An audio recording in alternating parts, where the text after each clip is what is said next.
Struggling with math? You're in the right place.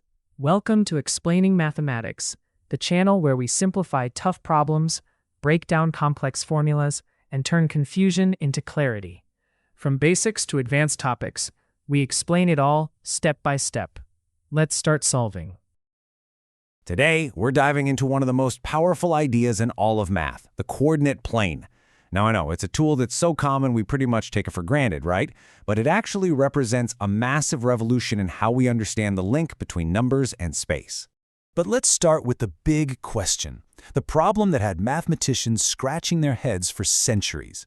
How do you take something totally abstract, like an algebra equation, and turn it into something you can actually see? A picture, a shape, a line on a page. For almost all of history, these two worlds were completely separate. You had algebra over here, this abstract universe of symbols and equations. And then, way over there, you had geometry, the visual, physical world of shapes and lines. They were basically speaking two different languages with no translator in sight. And this went on for thousands of years. The ancient Greeks, like Euclid, they perfected geometry using pure logic and diagrams. And by the 1500s, algebra was getting way more advanced. But it wasn't until 1637 that a French philosopher and mathematician, René Descartes, published something that would change absolutely everything. He proposed a bridge between these two worlds. What Descartes came up with was this truly revolutionary idea. What if we could create a map for numbers? He envisioned a system that could finally translate the language of algebra into the language of geometry, and just as important, the other way around.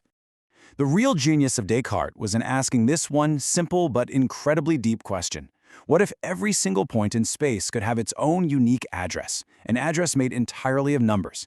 This idea, as simple as it sounds, was the key that unlocked a whole new way of thinking about math. And boom, just like that, this idea gave birth to a brand new field, analytic geometry. This is the math that underpins so much of our modern world, from physics to computer science. It's the system that lets us describe a perfect circle or a sweeping parabola with just a simple equation. So, how does this brilliant map for numbers actually work? Well, the system, which we now call the Cartesian plane to honor Descartes, is just beautiful in its simplicity. It's built from just two main parts. First up, you've got the x-axis. Just picture a number line stretching forever to the left and right. Then you have the y-axis, another number line going straight up and down, crossing the x-axis at a perfect 90-degree angle. And that spot where they meet, that's the origin. It's our universal starting point, the home base with the address 0, 0, 0. Now, these two axes slice the flat surface into four distinct zones, which we call quadrants. And as you can see here, each quadrant has its own unique mix of positive and negative values. For instance, quadrant I, up in the top right, is where both x and y are positive. But if you go down to the bottom left, to quadrant 3, they're both negative. It's a really neat and organized system. Okay, so we've got the map. Now, how do we actually find a specific spot on it? How do we take a couple of numbers and turn them into a precise point in space? Well, the address for any point is called an ordered pair. And we write it like this, x, y. The order here is absolutely critical. The first number, the x-coordinate, is always your side-to-side instruction, how far to go left or right. The second number, the y-coordinate, is your up and down instruction. Let's try one. Let's plot the point 4, 3. So, you always start at the center, at the origin, 0, 0. From there, our first number, the x, is 4. That means we move 4 spaces to the right. Then our second number, the y, is 3. So from there, we move 3 spaces straight up. And that's it.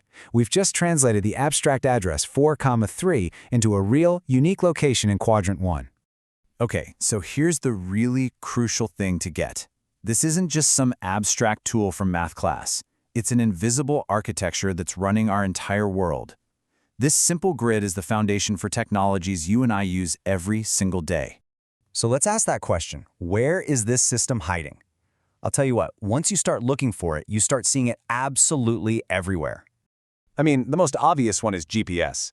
Your phone doesn't just magically know where you are. It's using a gigantic coordinate system, we call it latitude and longitude, to pinpoint your exact x, y spot on the globe and track you as you move from point A to point B. Or how about this? Every time you watch a movie with special effects or you play a video game, you're literally looking at the coordinate plane in action. Every single pixel on your screen has an address. Animators and game developers create all that amazing movement by just writing code that changes the x, y coordinates of objects, frame by lightning-fast frame. It's also how we make sense of tons of data. When you look at a stock market chart or a graph of climate change, you're looking at a coordinate plane. It takes a huge, boring spreadsheet of numbers and turns it into a visual story, letting our brains spot patterns and trends in an instant. And in engineering and design, where you have to be precise, it's everything. Software like AutoCAD uses a coordinate system to create perfect digital blueprints. Every line, every bolt hole in the design of a skyscraper or a tiny microchip is defined by its exact coordinates. That's how they make sure every piece fits together perfectly. So, when you take a step back, you see that this simple grid of two crossing lines, it's so much more than a page in a math book. It's a universal language that fundamentally changed our world. The big takeaway here is this: the coordinate plane is the bridge. It's the invention that finally connected the symbolic world of algebra with the visual world of geometry, letting them speak the same language for the first time in history. And that's its true power. See, by turning shapes into numbers, we can solve unbelievably complex geometric problems using the clean, powerful rules of algebra. Suddenly, we could predict the path of a comet or design the perfect arch for a bridge using nothing more than an equation. Descartes' grid gave numbers a home in the physical world. It created a language that turned equations into images we could all understand. So that leaves us with one last thing to think about. What's going to be the next big breakthrough? What's the next universal language that will completely change how we see and understand the world around us? If this video helped you understand the topic better, don't forget to like, subscribe, and turn on notifications so you never miss a lesson. Comment below what topic you want explained next.